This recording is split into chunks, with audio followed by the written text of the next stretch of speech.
राम राम रामेति रमे रामे मनोरमे सहस्रनाम तत्तुल्यं राम नाम वरानने श्रीराम राम रामेति रमे रामे मनोरमे सहावतु सहनौभुनक्तु सह वीर्यं करवावहै तेजस्विनावधीतमस्तुमाविद्विषावहै ओम शांति शांति शांति अथ पुरुषो भवै नारायणो नामयत प्रजाश्रुजयति नारायणात् प्राणो जायते मनः सर्वेन्द्रियाणि च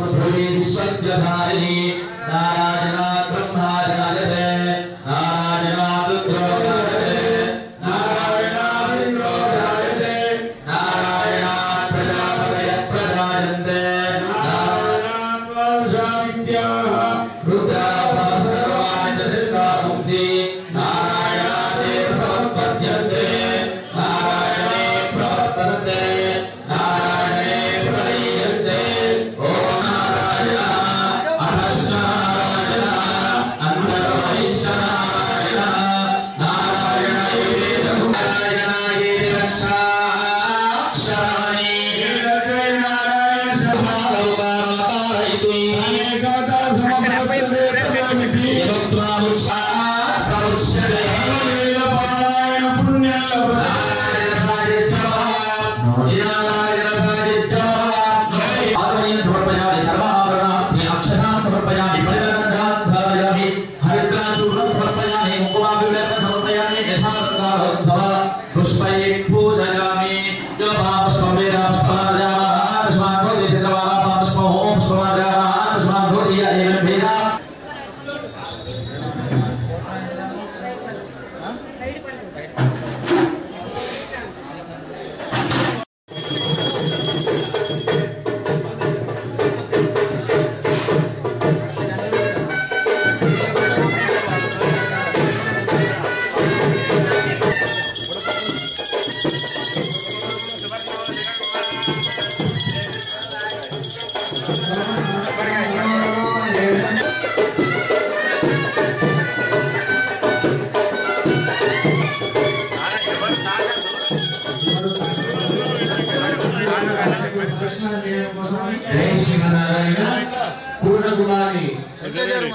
మన ఆదర్శ శాస్త్రంలో ఉంది కాబట్టి ఆ స్వామి ఇప్పుడు గరుత్మంత అవతారంగా ఆ అర్చక స్వామి వారు ఉన్నారు కాబట్టి వారిని ఎవరు కూడా తాగకూడదు దూరం నుంచి నమస్కారం చేసుకొని స్వామి ప్రదక్షిణ పూర్వకంగా బయలుదేరి మళ్ళీ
पार्वती पतये हर हर महादेव।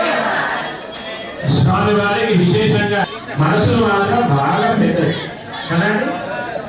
వెంకటేశ్వర స్వామి వారి యొక్క సన్నిధానంలో విశాలమైనటువంటి మనస్సు ఉండాలి. భగవంతుడు ఉండి ప్రత్యక్షంగా వెంకటేశ్వర స్వామి నా ముందరే ఉన్నాడని చెప్పి ఆయన నుంచి అలర చెంచలపైన ఆత్మరాజుని ఒక పాఠం రాశాడు. అంటే భగవంతుడు అనేవాడు నా ముందరే ఉన్నాడు, నేను భగవంతుని చూస్తూ పాట రాశాడని చెప్పి భగవంతుడు రాశాడు. దయచేసి ఈ ఎదుర్కోవాలని పూలని పక్కన పెట్టేసి భగవంతుని ముద్రించుకోవాల్సింది మనసులు, భగవంతుని చిత్రీకరించుకోవాల్సింది జ్ఞానమైన నేత్రాలు. అంతే తప్ప పూర్వలో చేస్తే అది ఒక విలువ దానికి తెలియదు.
అది విశేషమైనటువంటి నిష్పక్షపాతంగా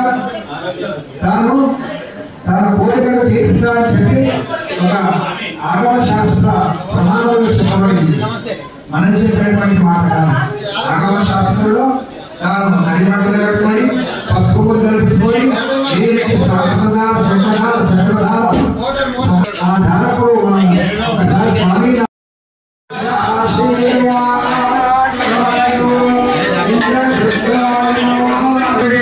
స్వామివారికి కార్యక్రమం జరిగింది. ఈ కార్యక్రమంలో శివస్వామి వారి ఆధ్వర్యంలో జరిగింది.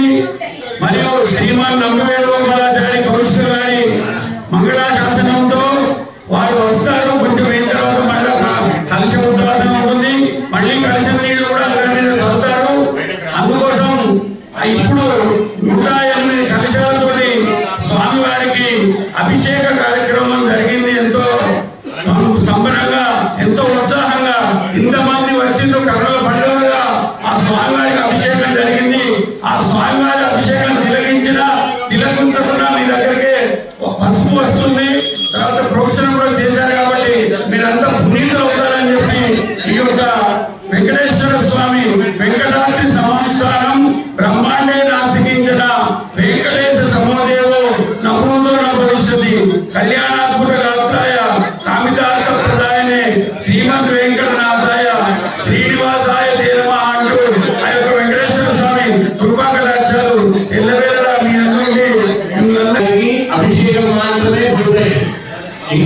చేయాల్సింది ఏముంది?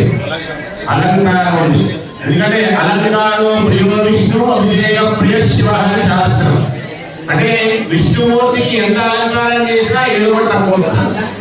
అలాగే శివునికి ఎంత అభిషేకం చేసినా ఇంకా చేయాలి అనిపిస్తుంది. మరి అభిషేకాన్ని పూర్తి చేసుకున్నాం, మరి స్వామికి అలంకారం చేయాలి. అందులో భాగంగా ముఖ్యమైనటువంటి ఘట్టం ఒకటి ఉంది.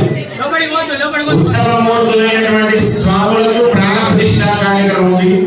ఆ తర్వాత మహాపూర్ణాహుతి కార్యక్రమం ఉంది. 3 రోజులుగా చేస్తున్న మా మూలమంత్ర హవనం చేత ఆ హవనం యొక్క శక్తిని భగవంతునికి సమర్పించి ఆ తర్వాత మన అందరం కూడా ధారణ చేసుకునేటువంటి ఘట్టం ఉంది. ఆ తర్వాత స్వామి వారికి కుంభ ఉద్వాసన ప్రధాన కలశ స్థాపన చేసిన కుంభ ఉద్వాసన చేసి మరలా ప్రోక్షణ చేసి మొట్టమొదటి శాంతి కళ్యాణాన్ని భగవంతునికి ఆ ప్రాణ ప్రతిష్ఠ జరిగినటువంటి లోహమయ మూర్తులకు ఆ శాంతి కళ్యాణాన్ని చేసుకునేటువంటి ఘట్టం ఉంది. కాబట్టి అందరూ కూడా సావధానంగా సామచిత్తంగా ప్రతిరోజు ఎన్నో పనులు ఉంటాయి. ఒడ్డున లేచినప్పటి నుంచి రాత్రి పడుకునేదాకా ఏదో తింటుంటాం, తిరుగుతుంటాం, ముచ్చట్లు పెట్టుకుంటాం, ఏదో రకంగా చేస్తాం. కానీ కార్తీక మాసంలో ఏకాదశి రోజు, అందులో శనివారం ఉత్తర పలుకుని నక్షత్రాల రోజున స్వామివారికి విశేషమైనటువంటి కార్యక్రమం జరుగుతుంది. అందులో